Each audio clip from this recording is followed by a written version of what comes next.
Assalamu alaikum. Let us continue our topic, that is the story Appa written by Padma Hejmadi. So in previous lecture we read about Appa as he was a sannyasi and about his patience, about his sannyasihood, about his lifestyle, and the author says that I could not understand whether Appa was a sannyasi or not, because as his lifestyle was concerned, that was a unique, that was other than a sannyasihood. She says that Appa obviously enjoyed his samuk as much as he enjoyed his sister's cooking, and he was telling the huge stories, telling lies, and he has a creative mind. And then she also says that Appa was always joking with his nephews and others. So, but at the same time, his nephews or uncles in the house, they teased him, they criticized him on his sannyasihood, but Appa never rebuked them. He never lost his patience. That was something. So, after this, the author says Appa Mom's ways of being a sannyasi, I found later, was not only beyond definition, it was completely unpredictable. She says that Appa being a sannyasi, it was unpredictable, undefinable. One cannot define it. There were no rules to bind him and no ties to hold him. That means he didn't adopt any kind of rule of sannyasihood. Sometimes he would disappear for days together without any explanation and then reappear on the doorsteps. One morning, with his saffron robe and begging bowl, looking thin and unshaven but as cheerful as ever. It was when you asked him where he had been that you discovered Appa Mom's creative talents. Creative talents means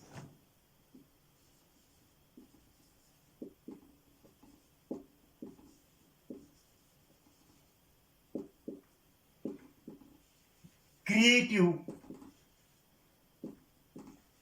mind, telling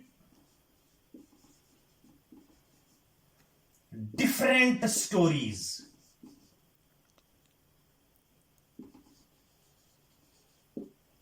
suitable to different situations, suitable to different situations and persons. Appa was creating the story according to the taste of a person, according to the situation. So the author says that he had a creative talent, but each version generally was little wilder and more colorful than the last. And then this time I heard the uncles upstairs telling each other to lock up their belongings, since Appa was around, and catching the implication. Catching the implication means understanding the message. I sought out my mother in horror. And the author says, I asked my mother, is it true Appa is a thief? My mother sighed and said, Who told you that? And when I explained, she shook her head. Shook head means refused.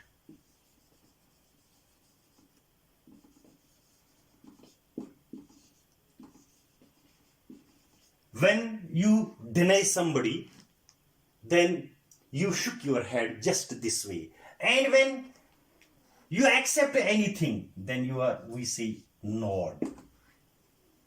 So, everyone talks of his taking things, but apparently no one mentions how easily he gives them away as well. No doubt, Appa was taking things from the house, from the members of the house, but he easily gives them away as well. Appa is a peculiar sort of person, a unique kind of person. Since he had taken the ascetic vow, that means when he became sannyasi, he obviously does not believe in possessions. He doesn't believe in material life. When he became a sannyasi, neither his own nor anybody's else, he wears your grandfather's clothes as if they were his own.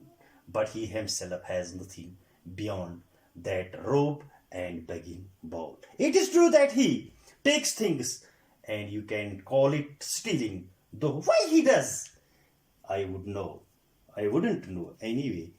When he takes, he never keeps it.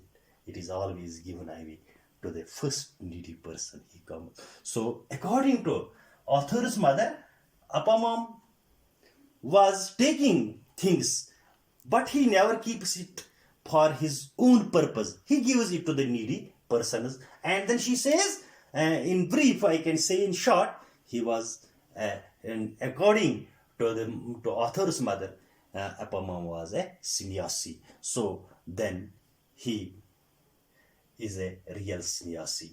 So then I don't know, you will have a judge for yourself. So when mother told me that he never believed in the worldly possessions, material life, so I guessed it that Appa was a sannyasi. As if to prove her point, the next day Appa announced he was going on foot in the temple at Trishkumanar to make a day's pilgrimage and return to nightfall. So Appa announced his pilgrimage towards a temple, near a temple, and return by nightfall. Grandmother got up and she made a cooked some rice for him and packed it carefully into a bell metal lunchbox container, and that had belonged to their father. So I don't mind if old burnt face would return safe or not. So, but the others mind it that he took also at this time the container. But at the late of the night, Appa came. And when he came, he was weary, he was footsore, bedraggled object in the desk. So, bearing the empty container with him, he was so exhausted that he could hardly talk. He managed it nonetheless. So, but when his condition was being seen by them, so mother told him, why you are so much tired? And he told, starvation. मैं भूखा हूँ. And grandmother echoed incredulously, but I packed the lunch for you myself. Appa dismissed with his wave of his hand. Oh, I know, there was a plenty of rice, and there was another pilgrimage on the way who had not eaten for 2 days. So I gave him to this. So, and the author again says that Appa was a sannyasi, but don't have any.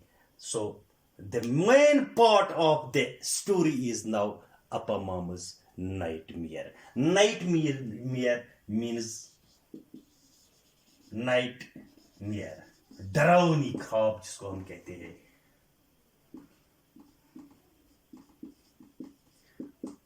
He got frightened in his dreams, and this is the another part of the story. So inshallah in another lecture we will discuss it. Thanks.